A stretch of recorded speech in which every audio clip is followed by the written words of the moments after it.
Oh, welcome to Stage Left. This is the first Monday in the month of November, and we're going to have a lot of fun here.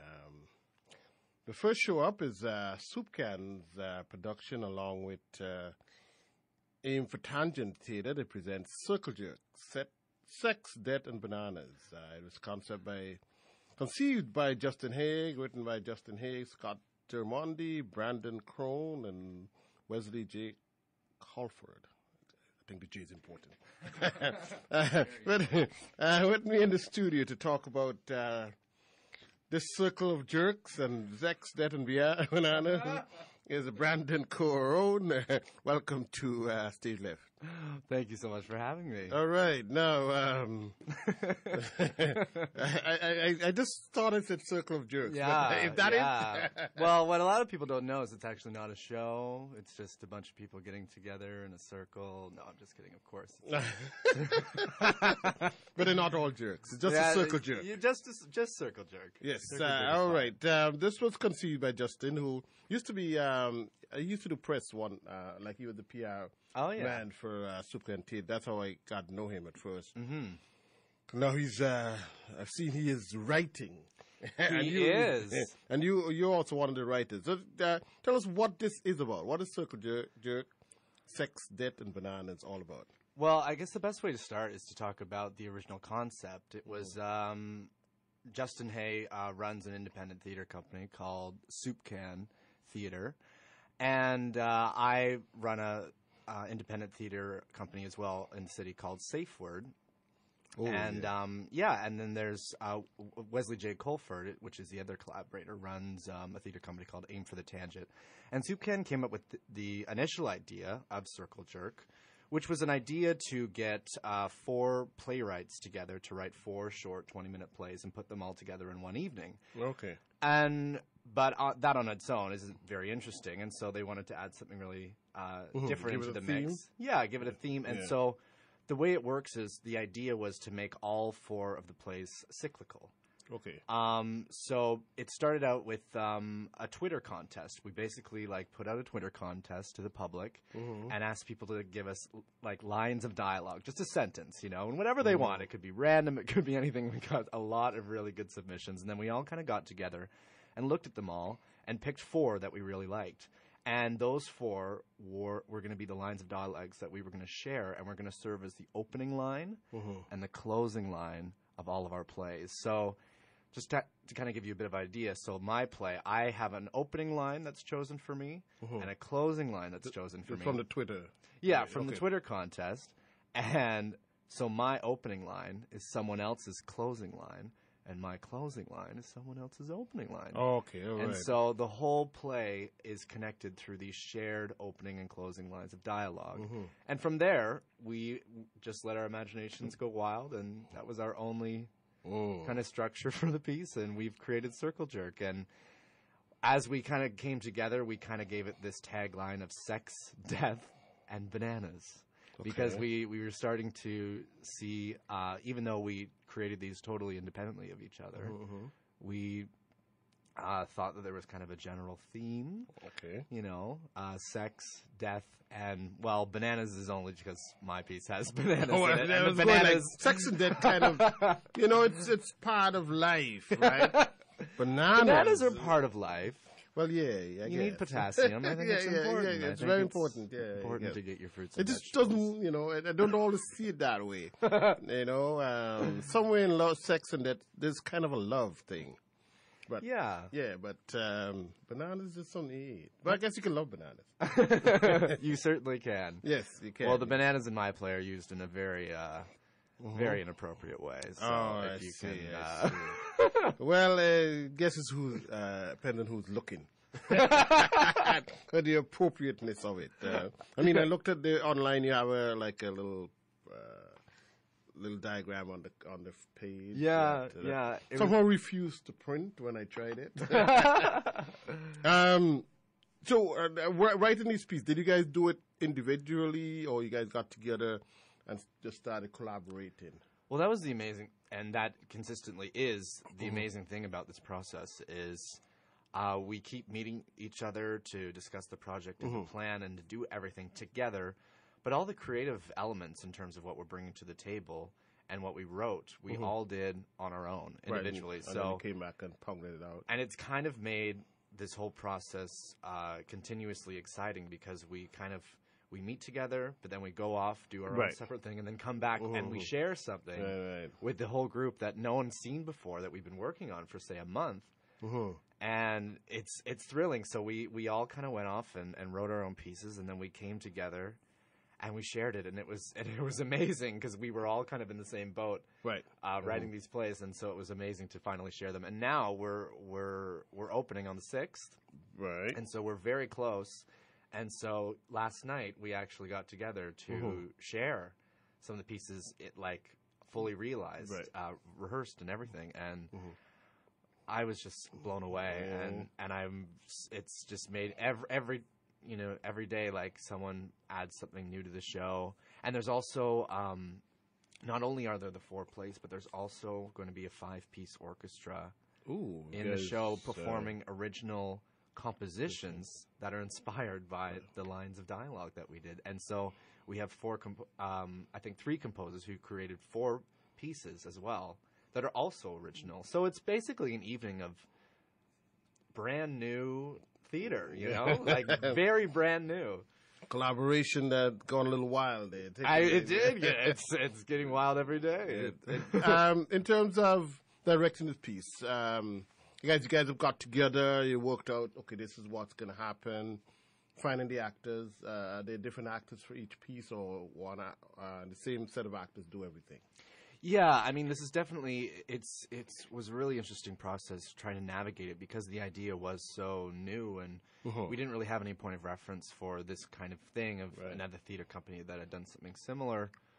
So we were really trying to navigate our way through it, and we did dance around this idea of having all the same cast, but it was very tricky, right? Because you have one stage manager, all that kind of thing, and they'd have to be there for everything. And we did entertain the option, but we thought it was better to have everybody have their own individual thing, and their own individual actors. But it's very interesting the way the show works because it all there's little things here and there between characters that connect, and even though there's different characters for every piece.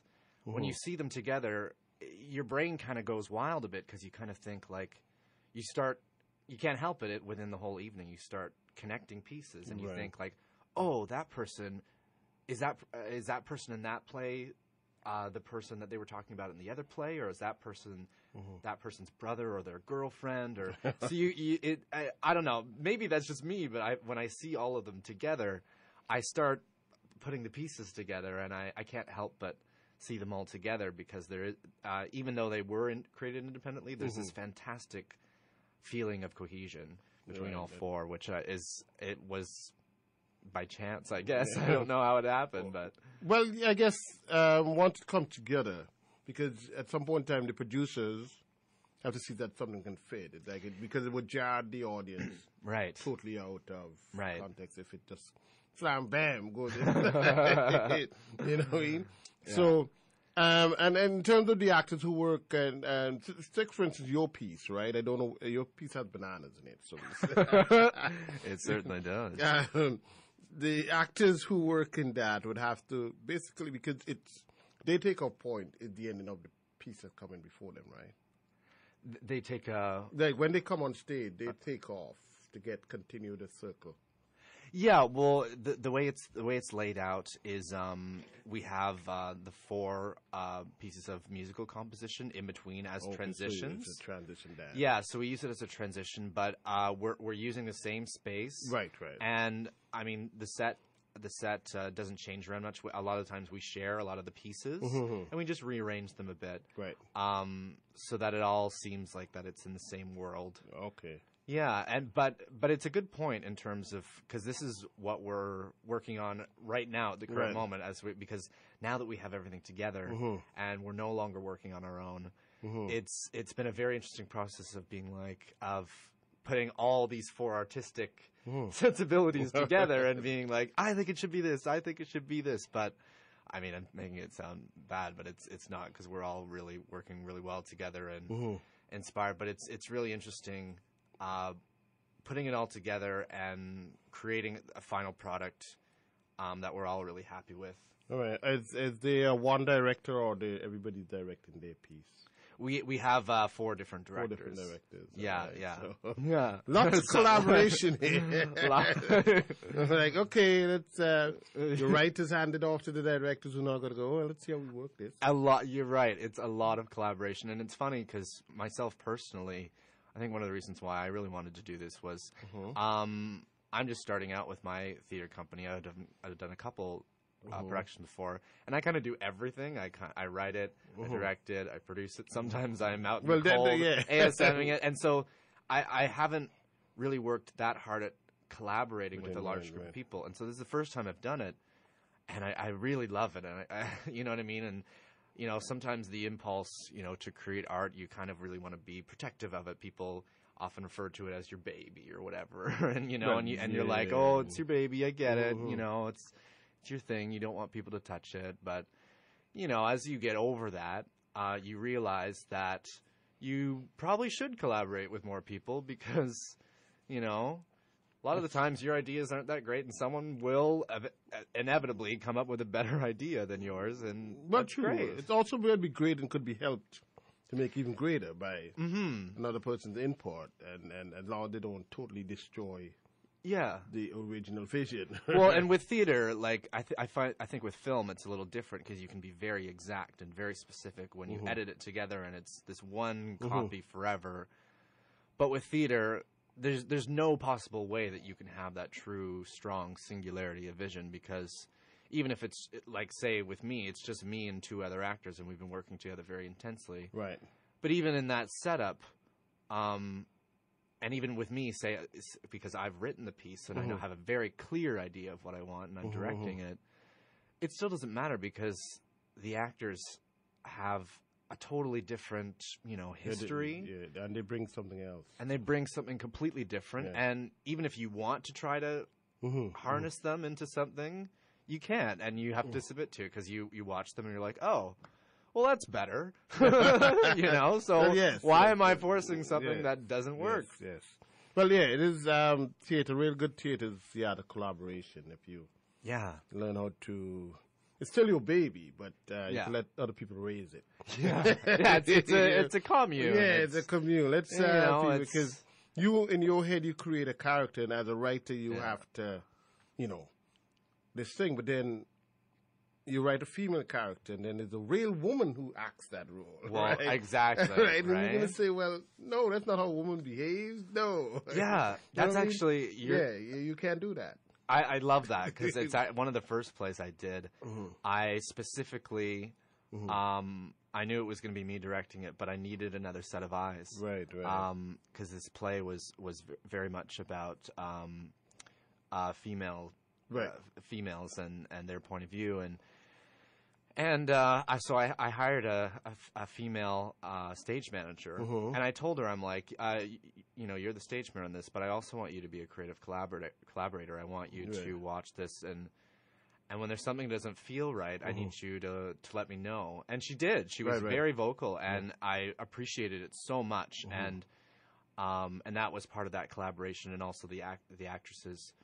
In the piece were kind of like, I don't think I would say this, and I'm like, oh, so I learn a lot, you know? Yeah, it's because true. You do, because you have to write what you know, right? And so that it's hard because that is something that I really want to try and capture is different types of voices, people from different backgrounds, and how to be able to do that authentically, and you can't do that with just one person. No, you got to have a little collaboration. How long have you?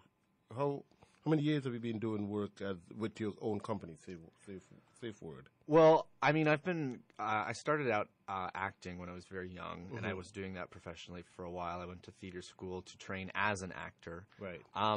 But I came into this city. I've only lived in Toronto for about 4 years now.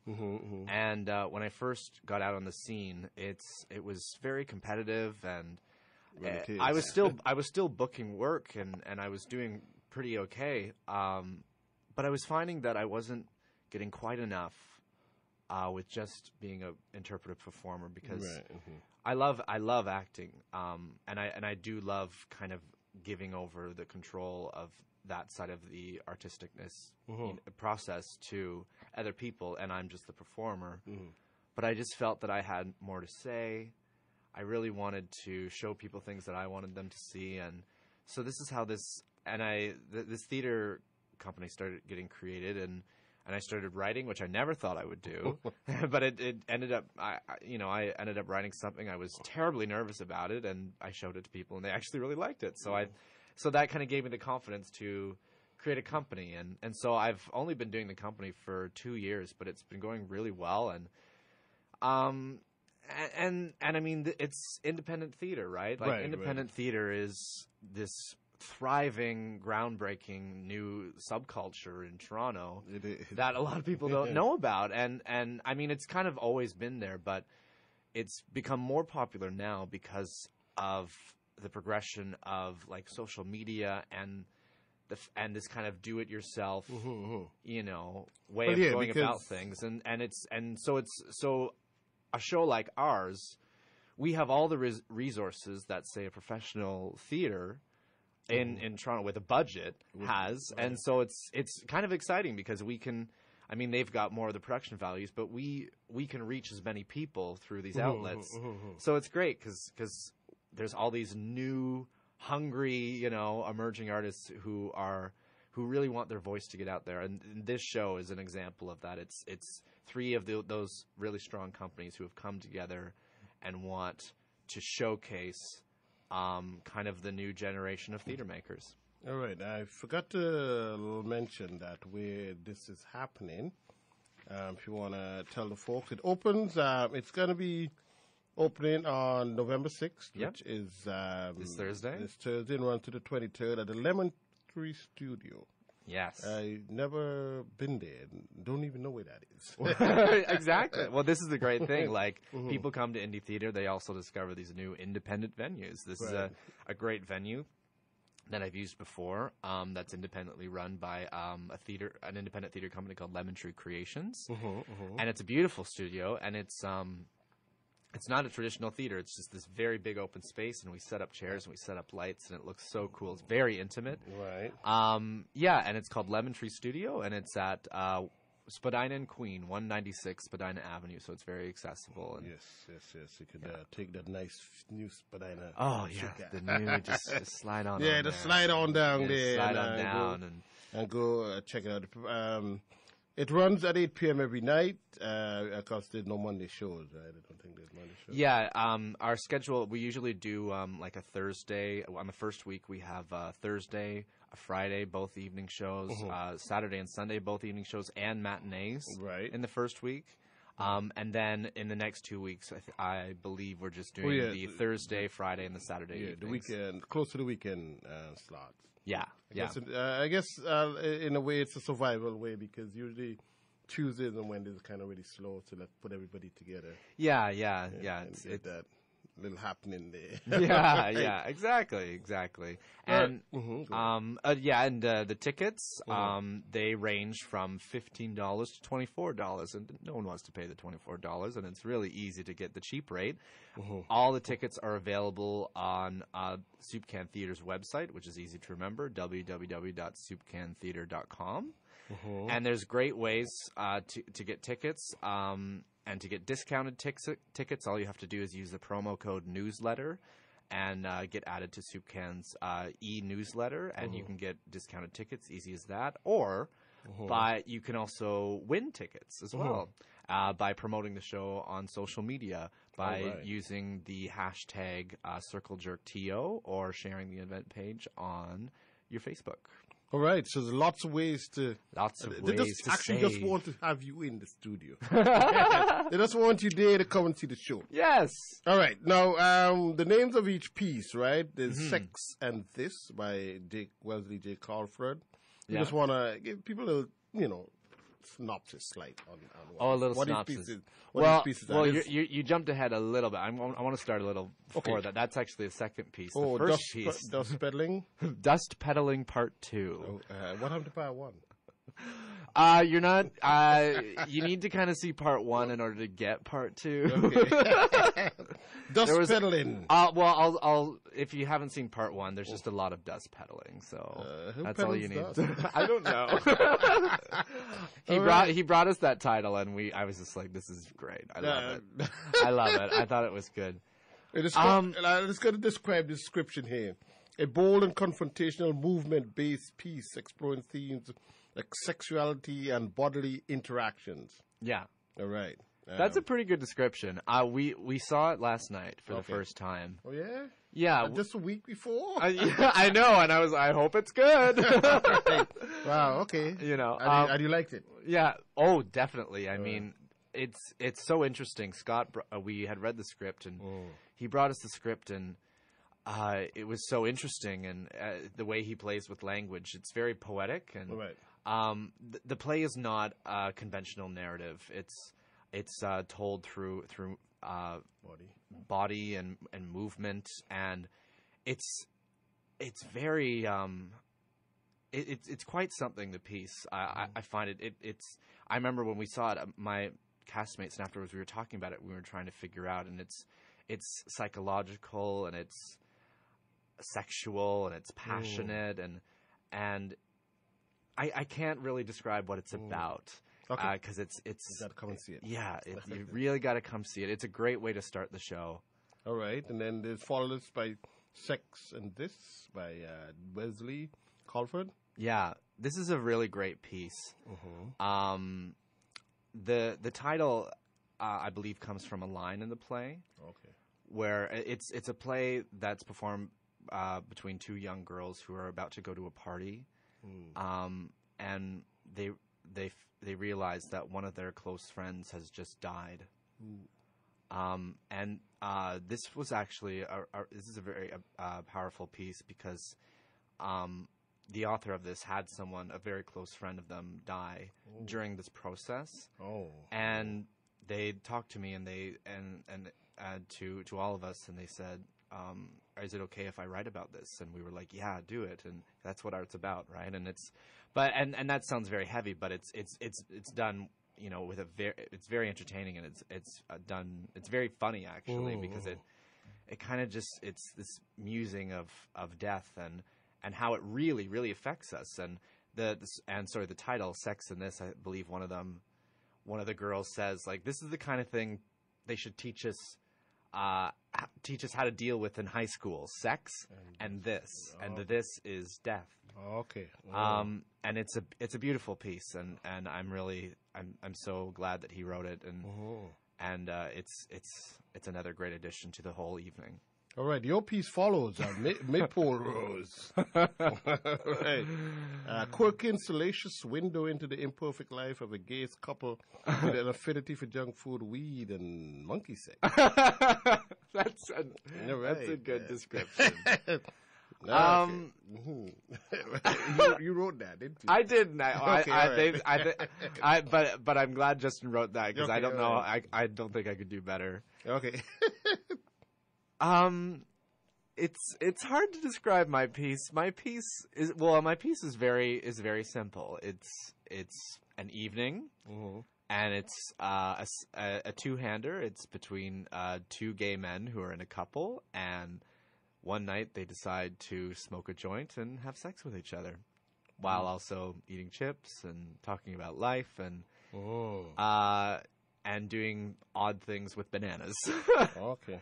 And it's hard to talk about plot because it kind of progresses as it go along. I don't want to ruin anything, but I will say that this has been one of the most challenging things I've ever done. I really wanted to challenge myself when I wrote this, and I'm really proud of it. And the 2 actors I have in the piece, we've been working on it for the past month, and yeah, I mean, it sounds kind of raunchy, you know what I mean? But it's or sensational, but it's really not like that. It's a very intimate portrayal between a relationship, gay or straight, of 2 people who, not 2 people who are in that who are still in the honeymoon stage. They're past the honeymoon stage. Right. So it's an examination of 2 people who have been living together, who've been together for a while. And it's that moment when you're in a relationship with someone for a long time and you're kind of, it's like this maybe 5-year period, right, where you're with them long enough where you want to try to make it work, but you could also still back out of it. And you know what I mean? It's that very gray area that I really wanted to explore, but it's done in a very artistic and fun way in this setup of them, and you progressively see the characters get high throughout the piece, and it's very silly and funny, you know. Very high. Very, very high. I think Marilyn High Monroe... on life, by the way.